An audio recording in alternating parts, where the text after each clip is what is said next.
Very good morning, students. Today we are starting with our next animal, which is Sycon. So Sycon is commonly known as the crown sponge. Now why is it called so? We will be finding in just a few minutes.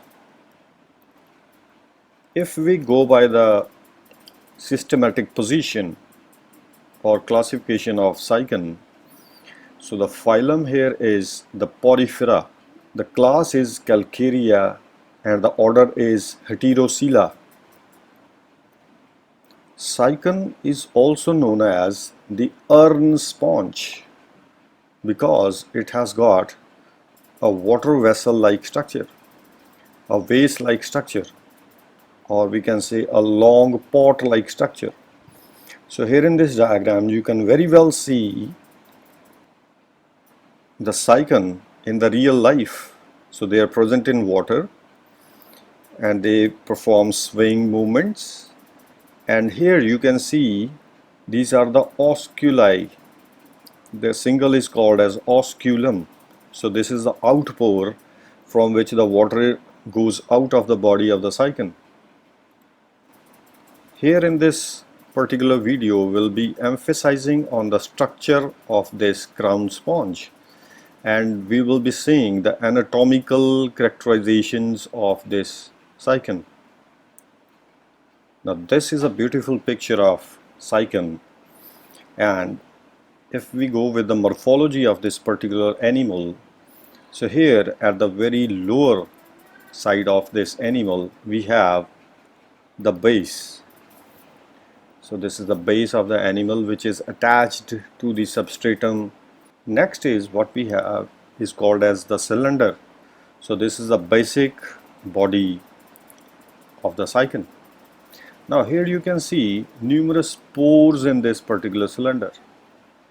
So these pores are called as ostia, and a single one is called as ostium. So these are the pores which are present in the body of the Sycon.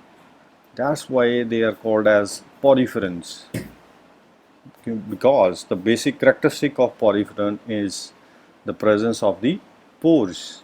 So here pores are called as ostia and single is called as ostium. Now what is the property of ostium? That the outside water, it will enter into the cylinder through these ostia. So the water is going inside the body of the Sycon through these ostia. Now on this particular side you can see the water is going inside the cylinder. So what is present inside the cylinder? There is an empty space which is called as the spongocoel. So this empty space inside the cylinder is called as spongocoel. So the Sycon or a sponge is hollow from inside because it has got spongocoel. Now the water, it has reached the spongocoel through ostia. Now the water is in the spongocoel. Now this water will rise upwards and it will go out of the body of the cylinder through this pore which is called as osculum. So the water will leave the body of the Sycon through osculum.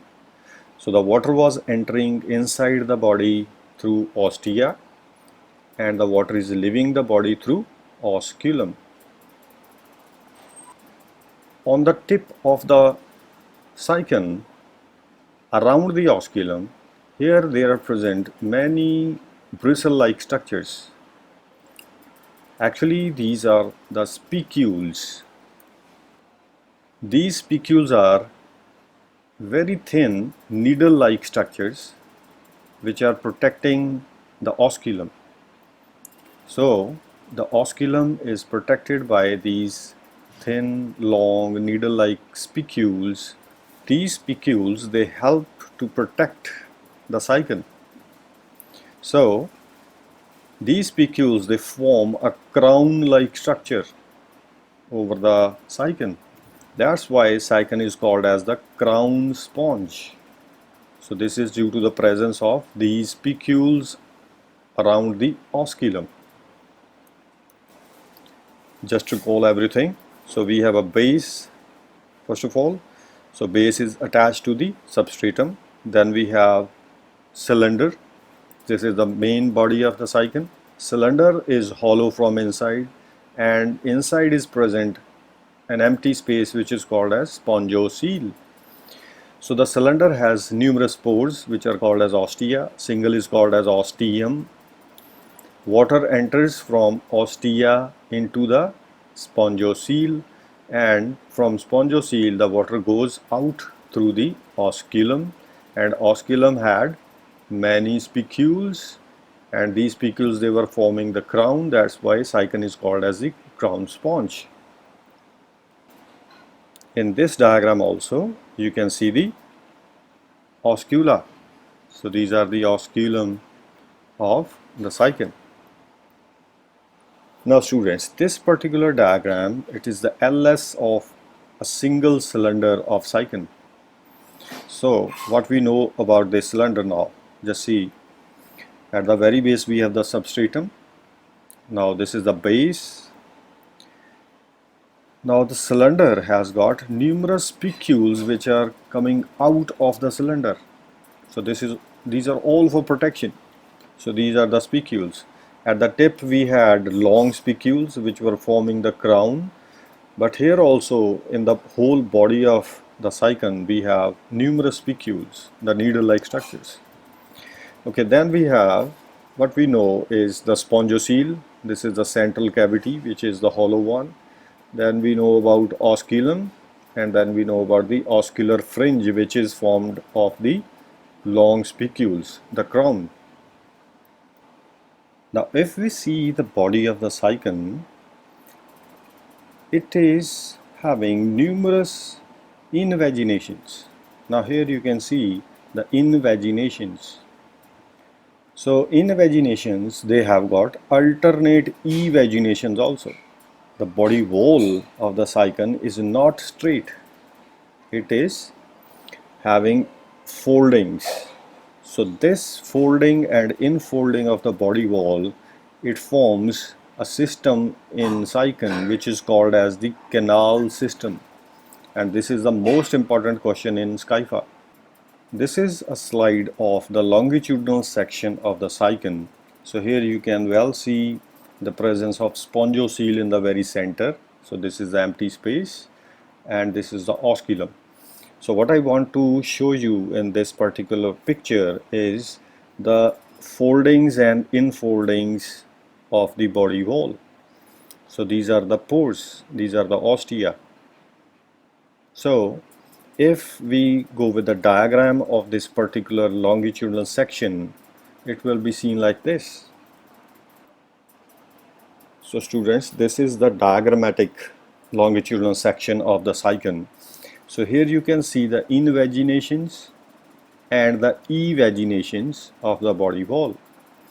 So this is the ostium from which the water enters into the body, and there is a canal system in which we have radial canals, incurrent canals, apopiles and prosopiles.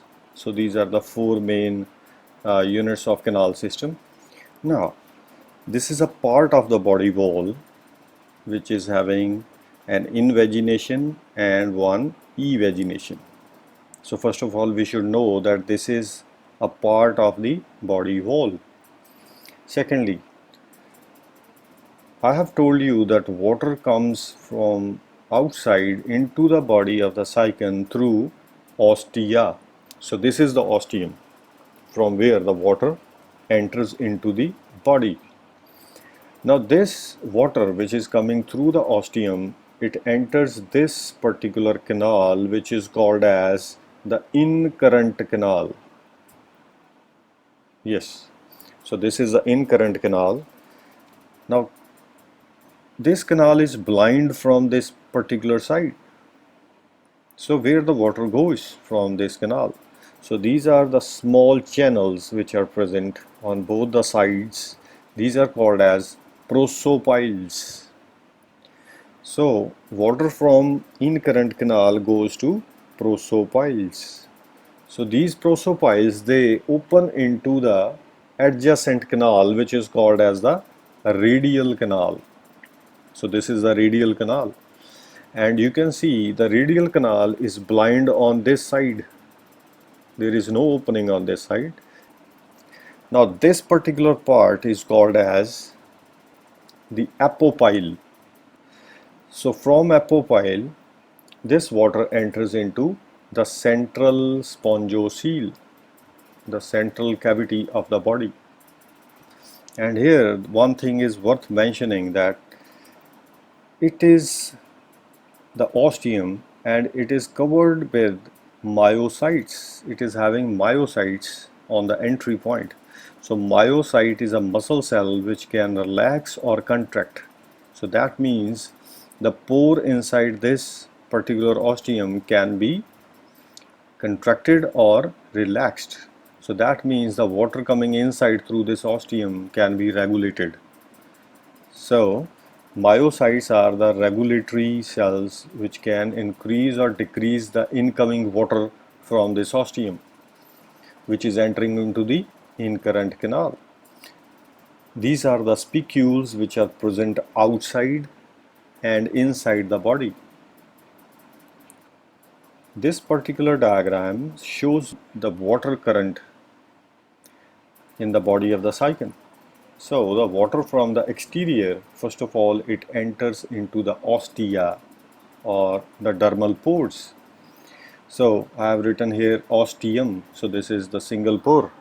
Now from the ostium, it enters into the in-current canal. From in-current canal, this water enters into the prosopiles. So these were the small channels. So from prosopiles, it goes to radial canal, then it goes to apopyle, then the excurrent canal, and then it goes to the spongiocele in the very center. So from the spongiocele, it goes out through the osculum.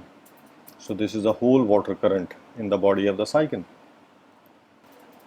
Now this is another diagram which is showing the TS of Sycon. Now here you can well see this is the ostium and this is the in-current canal. These are the prosopiles, and from prosopiles the water goes to the radial canals. Now from radial canals it goes to apopiles, then to the small excurrent canal, and then it comes to the center. Now this is the spongiocele. From here it goes to the osculum and then it goes to the outside. So that was the water current. So that was all about the structure and morphological and anatomical characteristics of Sycon. Thank you.